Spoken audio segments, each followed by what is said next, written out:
Pendant une vingtaine d'années, Darwin ne bougera guère de son bureau pour y échafauder la théorie qui va le rendre célèbre, la théorie de l'évolution.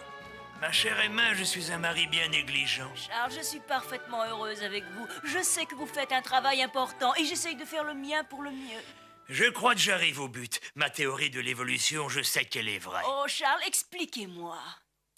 Voyons, avez-vous vu une girafe? Oui, bien sûr, au zoo. Eh bien, voici.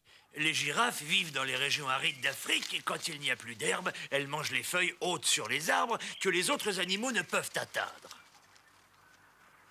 Bien sûr, des naturalistes comme le français Lamarck pensent qu'elles étirent leur cou et que leurs petits auront des coups plus longs. Mais ce n'est pas comme ça que ça se passe. Il y a entre les animaux, comme pour les hommes, des différences.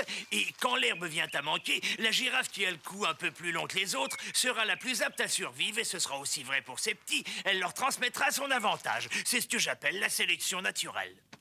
Oh, et l'homme? Il semble que son espèce n'a pas toujours existé. La Terre est beaucoup plus ancienne que les 6000 ans cités par l'évêque du Cher. L'homme a pu évoluer à partir d'une espèce comme celle-là. Mais c'est un singe? Non, pas tout à fait. Un chaînon manquant entre l'homme et le singe. Avant, oui, sans doute, c'était une espèce de singe. Charles, vous avez fait un travail remarquable. La véracité de la sélection naturelle saute aux yeux. Il faut publier ça. Oui, mon bon maître et ami, mais je veux être sûr absolument de ce que je publie. J'entends encore les rires qui ont accueilli ma communication quand j'ai prétendu qu'un ours polaire nageant gueule grande ouverte pouvait, avec les siècles, donner naissance à la baleine. Mais Charles, c'était une erreur de jeunesse qui n'en fait pas. Tout le monde a oublié cela. Pas moi.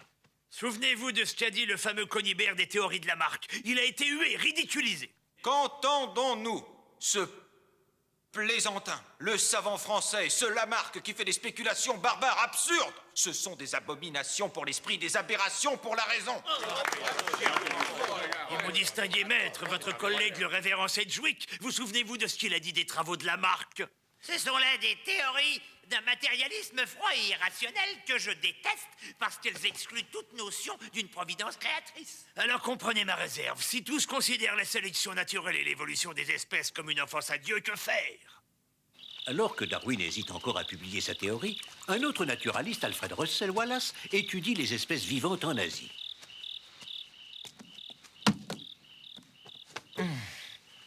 D'après mes observations, les animaux les mieux adaptés à leur environnement ont une meilleure chance de survie que les autres. Il en sera de même pour ceux de leurs descendants qui héritent de leurs caractéristiques. Ainsi, les espèces évoluent par sélection naturelle et mieux adaptées. Il a découvert le même principe d'évolution par sélection naturelle.